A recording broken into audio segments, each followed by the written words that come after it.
Rahman Rahim. Today our essay is God helps those who help themselves.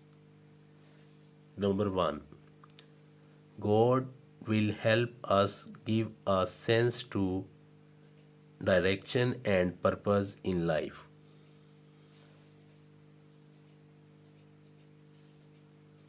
Number two, God does not have magical powers to help us solve our problems. Number three, there is no substitute for the hard work in the world, not even God.